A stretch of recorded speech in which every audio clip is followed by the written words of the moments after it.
한중 FTA 관련해서 산업팀 권영훈 기자와 함께 좀 더 자세히 살펴봅니다. 자, 권 기자, 우리는 농산물을, 중국은 제조업 시장 개방을 놓고 좀처럼 좀 이견이 좁혀지지 않고 있는 상황이라죠? 네, 맞습니다. 한중 FTA 협상은 2012년 5월 그 이명박 전 대통령과 그리고 후진타오 전 수석이 선언을 하면서 이제 시작이 됐는데요. 지난해 1단계 협상을 마무리 짓고 12,000여 개 품목수 기준으로 90% 관세 철폐에 합의했습니다. 최근까지 2단계 협상이 진행 중인데요. 상품 분야 협상에서 큰 진전을 보이지 못하고 있습니다. 한국은 공산품에 대해 중국이 관세를 조기 철폐할 것을 요구하고 있습니다. 반면 중국은 우리 농수산물 시장 개방 확대를 주장하면서 협상이 평행선을 달리고 있습니다. 값싼 중국 농수산물이 대량 유입될 경우 우리 농수산업계의 타격이 불가피한 상황입니다. 때문에 정부는 전체 품목의 10%, 약 1,200개에 해당하는 초민감 품목의 농수산물을 최대한 반영하겠다는 입장입니다. 네, 그동안 이 한중 FTA 영향을 놓고는 제조업에서는 이득, 농수산업종에서는 조금 손해다라는 우리 측의 셈법이 적용이 됐는데, 우리 제조업은 정말 이익을 얻을 수는 있는 건가요? 네, 중국은 우리의 최대 수출국입니다. 네. 그 가운데서도 수출 가운데서도 99%가 바로 제조업인데요. 농어민 반발로 그 농수산 분야에만 어떤 이 FTA가 관심이 쏠려 있고 어찌 보면 또 제조업 분야는 관심 밖으로 좀 멀어져 있는 상황입니다. 한중 FTA가 국내 제조업에 정말 이익이라고 낙관하기에는 어려운 측면이 있습니다. 지난해 그 중국과의 교역 규모를 보면은 2,289억 달러로 628억 달러 흑자를 기록했습니다. 그런데 오늘 산업통상자원부는 9월 수출 동향을 발표했죠. 그런데 올 들어 9월까지 중국 수출은 0.7% 감소한 반면에 수입은 7.1%나 늘었습니다. 특히 수출은 이대로라면 2010년 이후에 그 4년 만에 첫 감소세로 전환될 가능성이 높습니다. 우리나라는 지난해 최초로 그 일본을 제치고 중국 시장에서 그 최대 수입국에 올랐습니다. 올 상반기 역시 1위를 지켜서 중국 수입 시장 점유율 9.3%를 기록했는데요. 기분 좋은 소식입니다. 하지만 품목별로 좀 더 자세히 살펴보면 기계 및 전자기기를 제외한 다른 품목들은 점유율이 오히려 줄었습니다. 그동안 한중 FTA 효과를 놓고 제조업에서 석유화학과 기계 등이 기계 분야가 수혜 업종으로 꼽히고 있었는데요. 그런데 그 중국에서 그 석유화학 시장이 포화 상태에 이르면서 수출 여건이 더욱 나빠진 상황입니다. 섬유는 일본이 그 산업용 섬유 소재 기술을 바탕으로 높은 점유율을 나타내고 있습니다. 현재 그 중국이 관세를 부과하고 세계 수입 실적이 있는 제조업 품목은 약 한 6,000개 정도가 됩니다. 이 중에 60%인 3,600개가 우리 제품인데요. 우리 제품이 그 중국 수입 시장을 점유하고 있는 상황이지만 최근 들어서는 오히려 또 하락세를 보이고 있습니다. 물론 한중 FTA는 관세 철폐로 우리 제조업이 어떤 가격 경쟁력 부분에서는 이득을 볼 수 있습니다. 하지만 올 들어 그 중국 수출이 줄고 기계와 전자를 제외한 대부분 품목의 어떤 점유율이 지금 떨어지고 있는 상황입니다. 한중의 그 교역 상황, 특히 그 중국 수출의 99%를 차지하는 제조업 분야를 보다 그 면밀히 살펴볼 필요가 있습니다. 네, 중국에서 이 석유화학 시장은 중국 내 업황이 약간 포화여서 우리나라에 그다지 이득이 되지 않을 수 있고, 섬유 부문은 일본이 이 산업용 섬유 소재 기술에서 중국에서의 시장 점유율이 높기 때문에 우리한테 그다지 이득이 안 될 수 있다라는 얘기인데, 네. 이러한 여러 가지 얘기들로 인해서 이 한중 FTA 타결이 우리 제조업에 큰 타격을 줄 수도 있다라는 의견까지 나오고 있죠. 네. 지금까지 나온 한중 FTA 관련된 얘기들은 우리나라 그 농수산업계의 피해가 크다. 네. 이걸로 정리해 볼 수 있는데요. 지금 새롭게 부각된 내용이 바로 이 부분입니다. 결국 우리 제조업 분야도 한중 FTA 타결로 이득을 볼 것인가 아니면 손해를 볼 것인가의 문제인데요. 2012년 FTA 협상을 시작할 때와 지금의 분위기는 사뭇 다릅니다. 무슨 얘기인가 하면은 그 중국 제조업의 기술력이 만만치 않게 성장했다는 것인데요.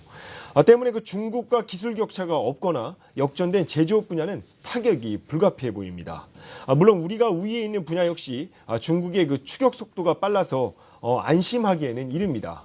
중국 휴대폰 시장에서 삼성전자가 샤오미에게 그 역전당한 게 대표적인 사례인데요. 이와 관련해서 그 지수희 기자의 리포트를 보겠습니다. 산업계와 정부, 연구기관은 한중 FTA 1차 협상이 시작되기 7년 전인 2005년부터 상호 이익관계에 대한 공동 연구를 진행했습니다. 당시 기술 우위의 우리나라가 제조업에서 큰 수혜가 될 것이라는 예상이 나왔지만 지금은 상황이 많이 달라졌습니다. 중국의 이제 기술력이라는 게 그때 당시에 한중일 사회센터 데이터랑 지금의 중국의 기술력하고는 차이가 좀 있어가지고 실질적으로 이제 한중 FTA를 한다고 해도 이득은 되겠지만은 좀 줄어들지 않을까를. 앞으로의 상황은 더 심각합니다. 최근 독일에서 개최된 국제 가전 전시회에서 중국 TV 업체 TCL은 세계 최초로 110인치 곡면 UHD TV를 선보이며 우리를 긴장시켰습니다. 국내 업체들은 팔리는 제품을 내놔야 한다며 애써 태연한 척했지만 10년 전 일본의 상황과 비슷하다는 것이 전문가들의 의견입니다. 그 당시에 우리나라가 막 100인치 TV를 내고 그랬을 때 일본에서 팔릴 걸 만들어야지 그게 뭐 중요하냐 이런 식이었거든요. 근데 지금 똑같은 상황입니다. 그래서 기술적인 측면에서 아직은 좀 디자인의 세련미 이런 것들은 떨어지는 건 맞지만 상당히 많이 수렴해 와 있고요. 특히 중국 휴대폰은 이미 우리 시장에 타격을 주고 있습니다. 중국 내수 시장이 포화 상태에 이르자 해외로 눈을 돌리기 시작한 중국 스마트폰은 저렴한 가격으로 시장을 잠식하고 있습니다. 우리나라에는 이달부터 3, 40만 원대 중국 저가폰이 등장해 시판됩니다. 여기에 FTA로 관세가 철폐되고 장기적으로 기술력이 장착되면 점유율은 점점 높아질 전망입니다. 소프트웨어는 중국 업체가 비지지가 않고요. 알리바바라든지 이런 거 보면 소프트웨어 중에도 훨씬 큰 데들이 많거든요. 디자인도 따라하면서 상당 수준 올라오지 않을까 이렇게 예상이 돼서 길게 본다면 스마트폰이든 TV든 중국이 우리나라보다 더 빨리 성장하고 더 그 시장을 상당히 많이 잠식해 갈 거는 인정을 해야 되거든요. 중국의 습격에 대한 특단의 대책이 필요해 보입니다. 한국경제TV 지수입니다. 네, 앞서 설명을 드렸지만 그 12,000개 교육 품목 가운데 10% 정도죠. 초민간 품목은 농수산물이 차지할 것으로 보입니다. 영세 그 중소기업 제품을 제외하고 제조업 대부분의 품목들은 보호를 받지 못하게 되는 셈인데요. 그럼 우리 제조업 제품들이 중국 시장에서 얼마나 그 경쟁력을 갖고 있느냐가 관건입니다. 중국은 그 국제 표준 공업 분류 22개 가운데 7개에서 세계 1위를 차지하고 있습니다. 또 그 세계 500종의 그 주요 공업 상품 가운데 220종 그 생산량에서 세계 1위를 기록했습니다. 중국은 IT 분야에서도 괄목할 만한 성장을 보이고 있는데요. 우리나라가 IT 강국이지만 중국의 거침없는 추격은 위협적일 수밖에 없습니다. 향후 그 중국과 기술 격차가 없는 품목은 수출 부진과 점유율 하락이 불가피해 보입니다. 한중 FTA가 오히려 우리 제조업 분야에 적지 않은 타격을 줄 것이라는 지적들이 나오고 있는 것입니다. 자, 이런 상황에서 한중 두 나라는 이 FTA 연내 타결을 위해서 상당히 드라이브를 걸고 있는데 향후 전망 어떻게 되고 있나요? 네, 양국 정부는 올해 안으로 한중 FTA를 타결시킨다는 데 뜻을 같이 하고 있습니다. 지난 7월이죠. 박근혜 대통령과 시진핑 국가주석은 정상회담 직후에 이 같은 내용의 공동 성명을 발표했습니다. 또 최근에 중국 정부는 다음 달 APEC에서 한중 FTA 타결을 선언하기 위한 노력을 기울이자 이렇게 또 우리 정부 측에 요청을 하기도 했습니다.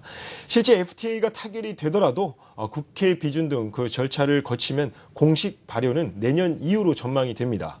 하지만 그 농어민들의 반발이 지금 심각하죠. 그래서 한중 FTA 타결 시기를 지금 예단하기는 쉽지 않은 상황입니다. 중국은 우리 수출의 그 4분의 1을 차지하는 최대 그 교육국입니다. 대외경제정책연구원은 한중 FTA에 따른 경제적 파급 효과가 발효 10년 후에 실질 GDP, 국민총생산 그 3%가 증가할 것이라고 내다봤습니다. 물론 한중 FTA가 타결이 되면은 주요 제조업 분야는 관세 철폐에 따른 상당한 이익도 볼 수 있겠습니다. 이에 반해서 그 중국 제조업에 밀려서 세계 시장에서 그 도태되는 우리 기업들이 나오지 않을까 우려되기도 합니다. 이제라도 정부와 기업들은 한중 FTA에 대한 기대감과 함께 다시 한번 긴장감을 갖춰야 되지 않을까 생각됩니다. 네, 알겠습니다. 산업팀의 권영훈 기자였습니다. 수고했습니다.